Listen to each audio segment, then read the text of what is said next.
สวัสดีตอนแรงเด้อทุกคนวันนี้เรามาเปิดคลิปอยู่เขตแคมป์ของเนาะเขตหาดทรายดอนจันทร์เดี๋ยวเขาสิพาโลกขึ้นไปพุ่นอะไรมื้อนี้นะขึ้นไปพุ่นขึ้นไปฮอดเขตดอนจันทร์พุ่นแหละเขตโรงแรมดอนจันทร์พาเลทมาเขาเห็นเพิ่นจกอยู่เขตอันน่ะส่วนตลาดกลางคืนนั่นนะเพิ่นน่าจะจกมาฮอดพี่เด้อทุกคนให้น้ำตัวนี้เนาะให้น้ำตัวนี้ไหลลงไปพุ่นนะเขาเห็น FC เพิ่นนั่นน่ะมาเม้นอยู่ในช่องของเขาว่าเมื่อวานมื้อซืนเพิ่นจะเฮ็ดของน้ำลงไปใส่สวนบ่อนนั่นน่ะเพิ่นเฮ็ดใหม่อยู่บ่อนเล่นบ่อนนั้นบ่ส่วนดอนจันทร์นั่นน่ะทุกคนเพิ่นน่าจะเฮ็ดของน้ำที่เรียบนี่ไปนี่ซอดสะพุ่นเพิ่นจะจกแคมตัวนี้เนาะแคมตัวนี้มันเฮ็ดเป็นร่องน้ำลงไปพุ่นเลยไปซอดออกบนโรงแรมขาวๆพุ่นบนโรงแรมดอนจันทร์พาเลทพุ่นนี่ตัวนี้มันมีดอนหญ้าอยู่นี่เนาะแล้วเพิ่นน่าจะจกเพื่อให้น้ำร่องลงไปนี่แหละเดี๋ยวเบิ่งเอาน้ำอยู่เขตนี้เนาะให้น้ำตัวนี้ไหล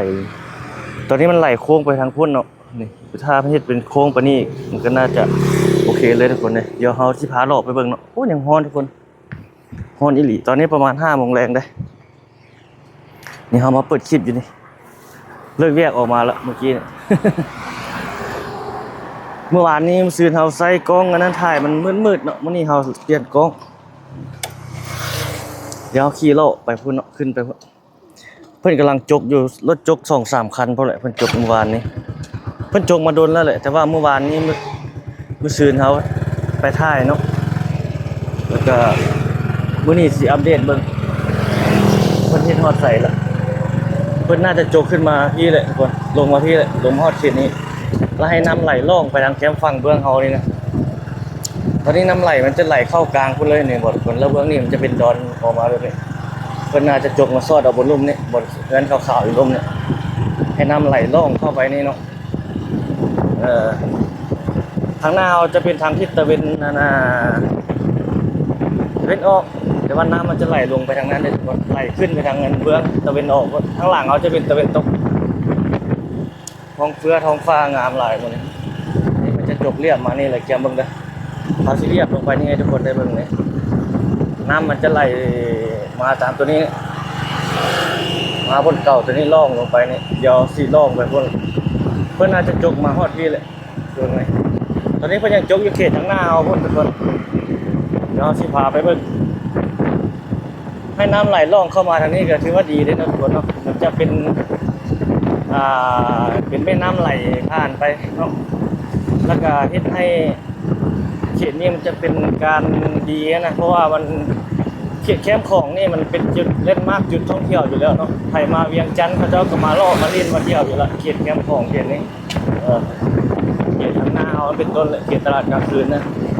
ทุกคนที่มาเที่ยวเวียงจันทร์เขาเจ้าจะมาเที่ยวฮะแต่ว่าตอนนี้มันบ่มีน้ำบ่มีอย่างคันให้น้ำไหลผ่านเข้ามานี่ก็ถือว่าดีแบบนึงตามนี้ตามความคิดของเฮามื้อนี้เนาะเดี๋ยวสิพาเบิ่งตามความเข้าใจของเฮาน่าจะเป็นประมาณนั้นนะลองเบิ่งว่าเพิ่นสิจกมาฮอดแถวนี้บ่หรือว่าสิจกมาแถวทางหน้าเลยระยะถ้ามันจกเพื่อเอาน้ำมาไหลมานี่ก็คักแบบนึงเลย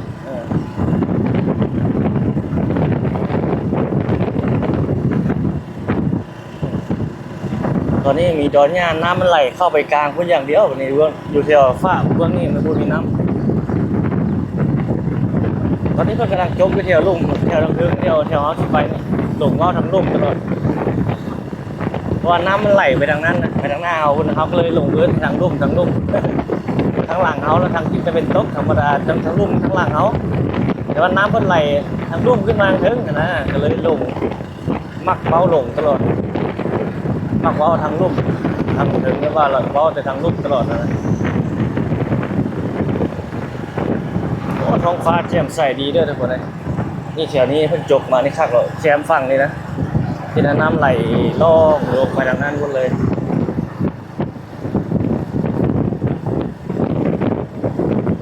แดดยังร้อนหลังเจ้ยๆเลยตอนนี้เขตหาดทรายดอนจันทร์นี่ก็มีแต่หญ้าแถวนี้เป็นพิษน้ำไหลมาคักให้ข้ามไปนี่ยังจกที่ทางหน้าเขาบนเขาติดไฟ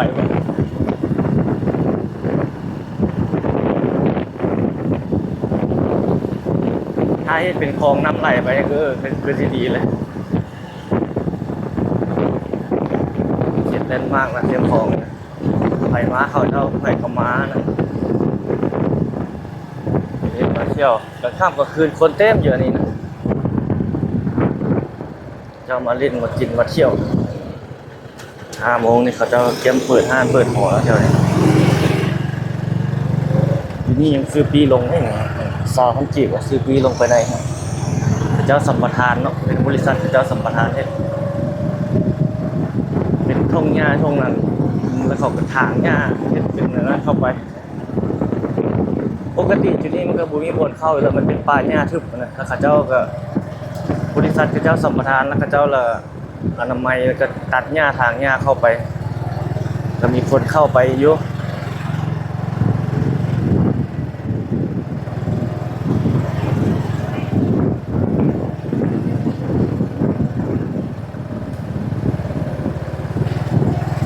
โอ้เด็ดฮอนหลัง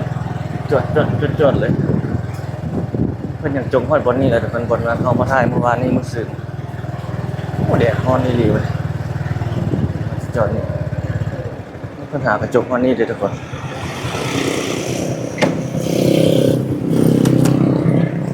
มีปัญหากระจกฮอนนี่ยังบ่ไปต่อกระจกฮอนนี่ถ้าเป็นจบไปพุ่นต่อลื่นไปพุ่นคักได้ให้น้ำไหลเข้ามานี่เข้ามานี่อันนี้เพิ่นจกฮอนนี่เราหยุดอยู่นี่เด้อใครนี่ลงไป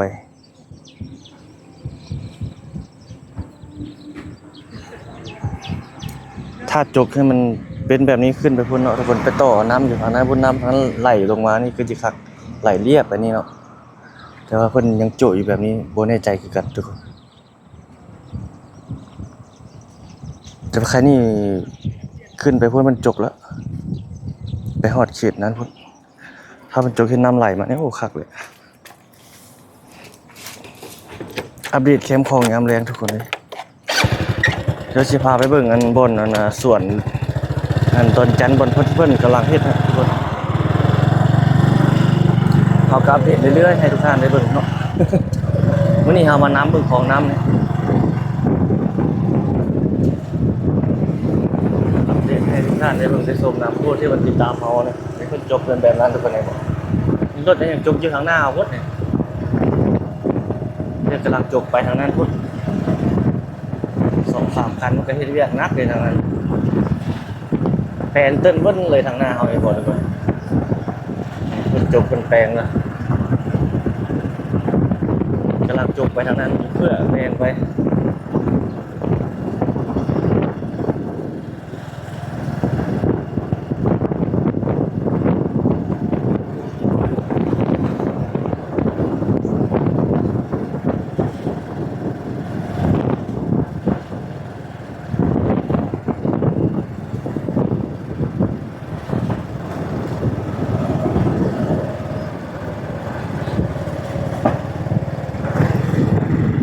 นี่เพิ่นจกกันบ่ทุกคนขาวเติ้นเบิ้นเลย8 เติ้นเบิ้นเนาะคักแล้วแบบนี้เพราะว่าเขาเจ้ามาชมวิวชมหยังแถวนี้หลายได้ตอนแรงมาแล้วนะชมจะเป็นตกดินข้างหลังเฮาเดี๋ยวนะเขาจะจกแบบนั้นเลยทุกคนเห็นบ่เพิ่นยังเก็บไปอยู่ทางหน้าเฮาพุ่นบนเฮาขี่รถจักรอยู่นี่โอ้ตอนแรงมาแล้วฝนมารถจักรตัวเต็มอยู่นี่เขาจะเอามาฝากรถเลย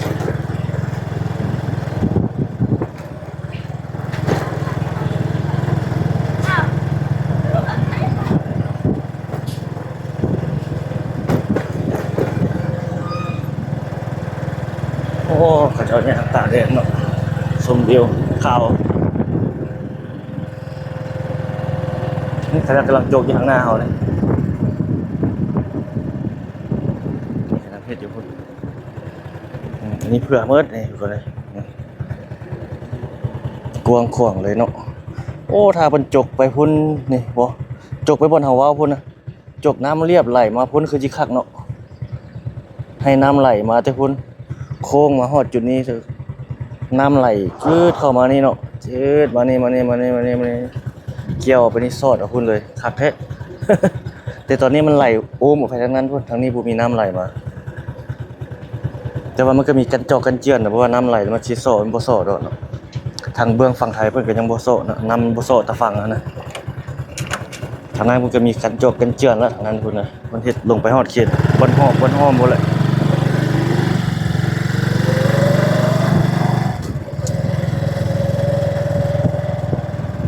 ทางรูปนี่ก็เตรียมขายเครื่องขายของแล้วนี่นะเพิ่นกำลังจมอยู่ทางหน้าเอานี่ตอนนี้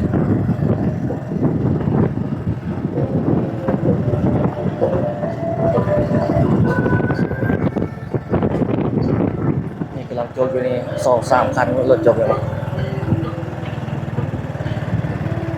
กำลังจบกำลังแปลงแล้ว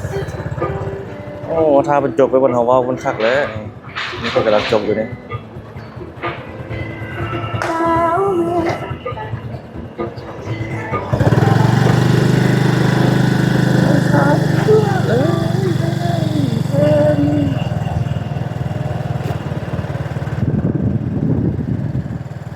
ลงมาทางนี้น่าจะได้แล้ว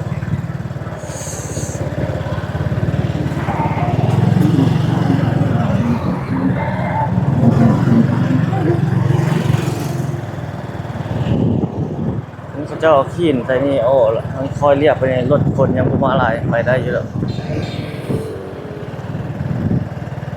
รูปนี้เขาเจ้าก็เกียร์เปิดห้านเปิดหอเด้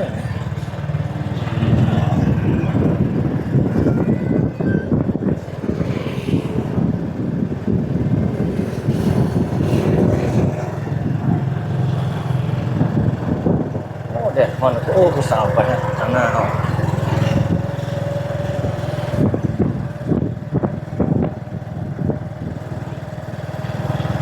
โอ้แดดยังฮ้อนเปรี้ยงๆอยู่ทุกคนนี่ผู้สาวเขาเจ้ามาลิน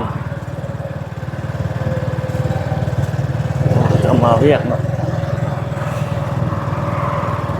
ถ้าให้เรียกกี่ลุ่มมั้ง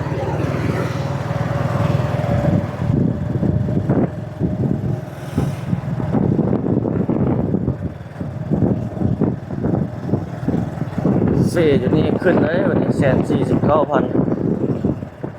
กินพวกอัน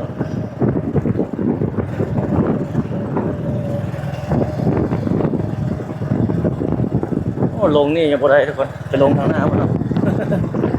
คนยังบ่มาหลายขี่ไม่ได้อยู่แล้ว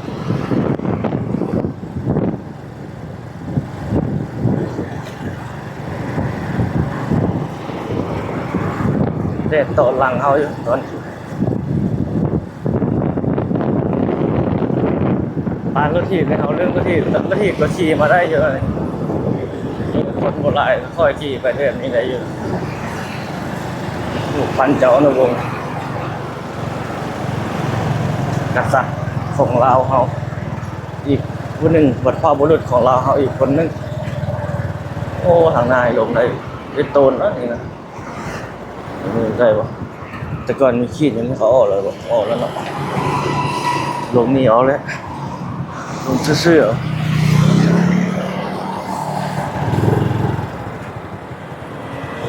โอ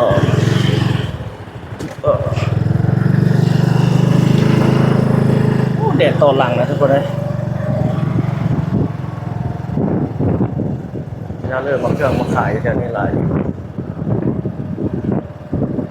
มีทางในส่วนนั้นแล้วหลายเลยทุกคนเลย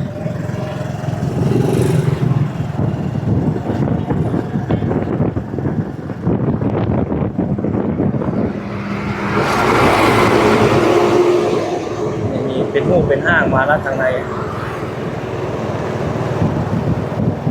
ทางนี้ก็มีการปรับปรุงหลายแล้วนี่มีคนมาอยู่หลายแล้วเริ่มปรับปรุงห้างหอคืนขึ้นมาแล้วเริ่มสิเป็นจุดท่องเที่ยวจุดห้างการกินหลายขึ้นมาแล้ว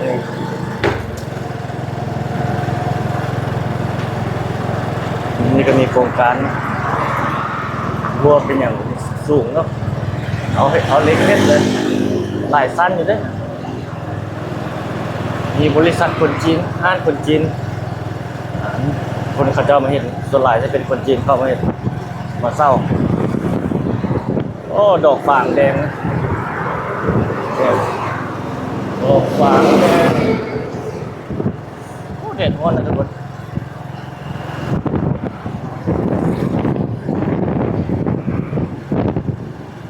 นี่นั่นจะเป็นโรงแรม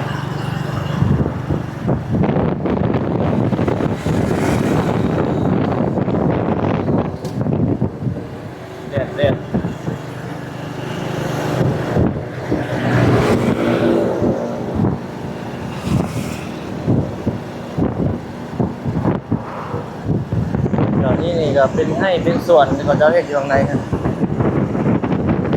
ที่ดินมันหลายแล้วยามนี้เป็นแบบที่ดินแคมทรายนะที่ดินปนที่ทรายนะว่าไปนะมันก็เลยมีหญ้ามีอย่างขึ้นมาหลายแต่ก่อนโน้นมันจะมีแต่ขี้ทรายเนาะแจกหญ้าแกอย่างจะบ่หลายมันมีนี่ขึ้นมาแล้วก็เลยเป็นหญ้าขึ้นมาหลายดินขึ้นมาแล้ว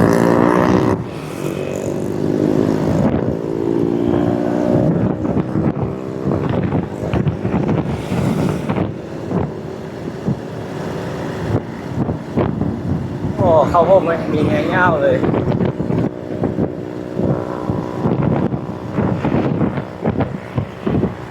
เห็นน้ำมันก็จมมาซอดทอดแถวนี้พี่แต่ข้างนั้นคนเนาะเขาเห็นน้ำไหลมาแต่คนแน่ใจเราก็เพิ่นสิแบบไหนถ้าเห็นน้ำไหลผ่านมาคือเอาเว้ากับคักอยู่จะบ่อนเพื่อนบ่อนั้นไหลคุยปัญญาหลายแล้วมีน้ำไหลผ่านมาก็คือว่าเพิ่มสีสันไปอีกแบบหนึงอย่างประมาณนี้เดี๋ยวหมอสอดเอาพี่เลยขันประจบมาแต่บนเอาไปถ่ายเมื่อกี้ตั้งกบคลิปนะมาสอดเอาเขียนให้พี่ทำนะ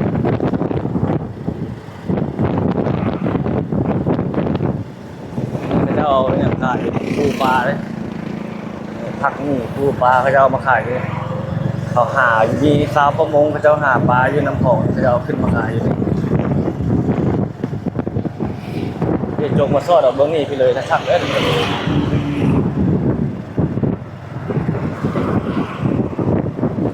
ก็ห้องหอกห้องแฮมอยู่แถวนี้ก็เลยร้านอาหารอาหารเนาะผักเลยแบบนี้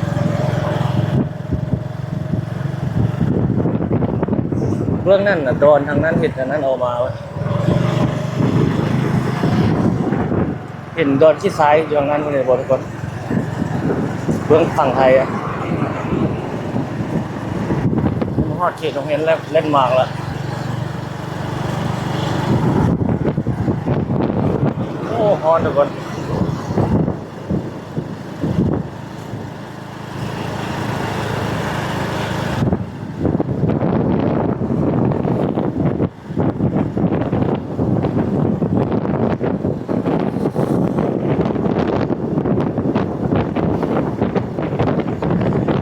เขื่อนอยู่ข้างหน้าเราก็ไปฮอดเขตบ้านหอกบ้านห้อมพูดเลยตอนนี้เป็นอ่างน้ำก็จะเห็นใหม่เขียวๆสีฟ้าเสียดสีไข่ก็จะเห็นใหม่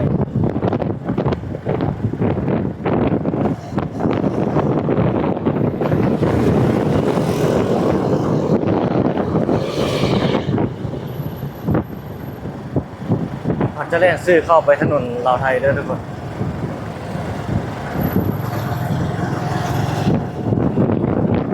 ตอนนี้ต้องได้จอดไฟแรง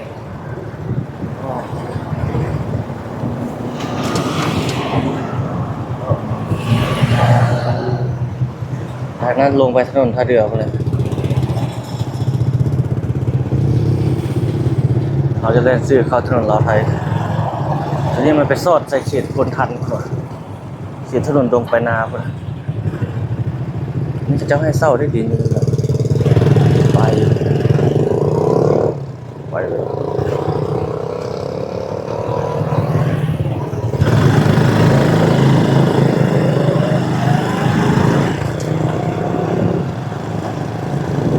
ทีนี้มีมหาลัยตัวนี้เป็นมหาลัยเทคนิคลาวเยอรมันหลายคนก็เคยเรียนเคยศึกษาอยู่นี่นะนี่ไปซอดโพนทันนี่4 กิโลถนนลาวไทยนี่ความยาวประมาณ4 กิโล4 ลักเขาจะเลี้ยวเข้าทางหน้าเขานี่ไปซอดออกสถานทูตจีนแล้วซอดใส่ถนนเขาจะเอิ้นถนนอย่างตัวนั้นโบนให้กระจาย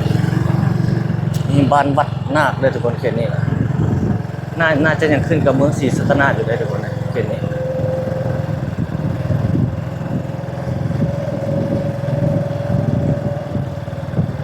โอมไปทางไหน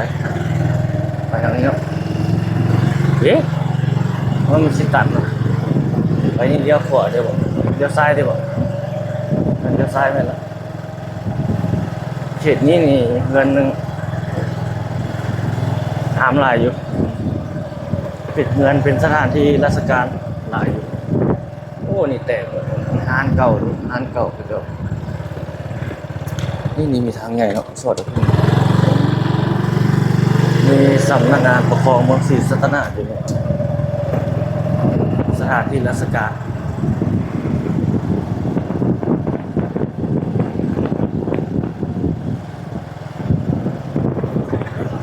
บ้านวัดนาค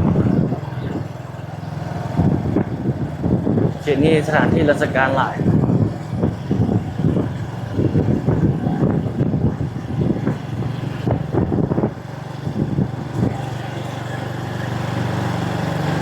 โอ้หมอกม่วง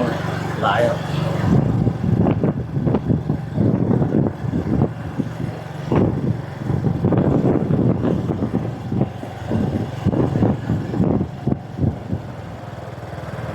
มีทางออกไปทางนั้นคนนะแคมป์ของมหอดเขตบ้านวัดนาคเนาะทุกคนเขตนี้เปียกแบบนี้อันนี้เป็นอย่างไรนิวนี่นะอาหารนี่เป็นวัดศรีอัมพรโอ้ผมบริสุทธิ์อันนะห้อมมันสถานทูตจีนทำได้กดทุกคนเลยมาหอด4 ปีแล้วคนละห้อมข้างหน้าตึกสูงๆเขาเจ้ากำลังเฮ็ดอันนั้นจะบอกโฮมแฮมว่ะน่าจะเป็นโฮมแฮมว่ะเจอทางใหญ่แล้วบ่เลยเลี้ยวซ้ายเลี้ยวขวาเลี้ยวซ้ายเนาะทุกคนไปทางนั้นก็ได้ซอดออกพุ่นแหละตอนประใหม่ทั้งหมดนั้นบ่แน่ใจคือว่าแม่นเลยแต่นี่ซอดออกตอนประใหม่ทุกคนเลยผู้สาวไปนะ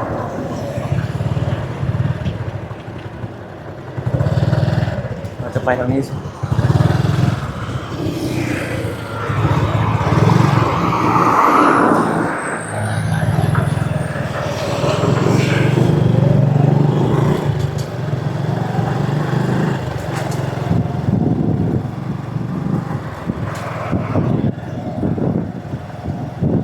ที่เขาออกมานะออกมาซ่อนวงเวียนตัวนี้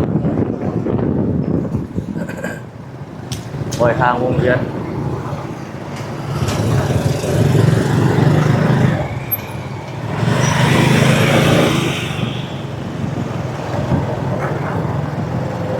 เป็นห้างอาหารคนจีนนี่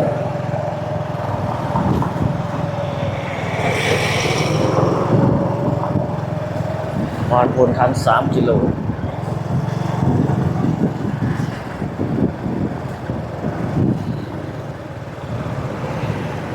หานข้าวเปียกอยู่นี่ปิดเนาะไม่เนาะข้าวเปียกหานตามสั่งเมื่อหน้าเราสิบกินลงไปห้องรูปมันก็จอดทุกคน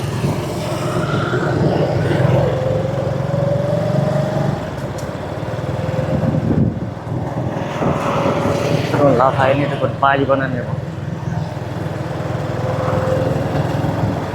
นี่เป็นห้อมลงมาเป็นบ่โมแม่นเนาะ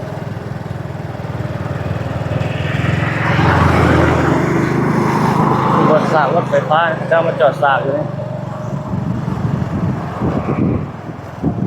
คือกับลิ้นโทรศัพท์เนี่ยทุกคนเนาะเอาขี่ไฟหมดแล้วก็ได้สากคือรถเติมน้ำมันแต่ว่าลาวเอาปัจจุบันนี้เพิ่นกำลังส่งเสริมเรื่องรถไฟฟ้านี่เลยทุกคนรถ EV เนี่ยเพิ่นปิดการนำเข้ารถน้ำมันเชื้อไฟให้นำเข้ารถไฟฟ้านี่หลายที่สุดเพื่อเป็นการลดผ่อนน้ำมันเชื้อไฟบ่ให้ไปหันไซส์รถตัวนั้นหลายนะรถน้ำมันนะ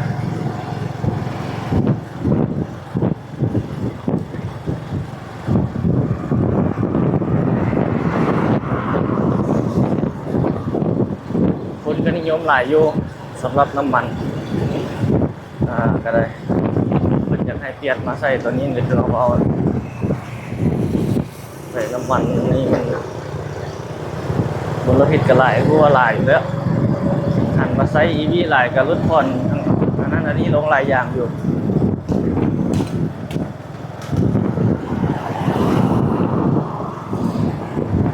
ขีดทางหน้านี่ขีดหัวหมอ103ก็ได้ทุกคนคลิปนี้ประมาณนี้ก่อนซะทุกคนขอบใจทุกท่านที่เข้ารับชมคลิปของเขาเดี๋ยวเบิ่งว่าคลิปถัดไปเขาที่ไทยอย่างให้ประชาชนได้เบิ่งได้ชมอีกนะรอรับชมในคลิปถัดไปเนาะเขาก็ถ่ายครับอัปเดตเรื่อยๆดอกอยู่ในนครหลวงในจันทร์เฮานี่แหละจนมาฮอดเขตนี้คลิปของเขา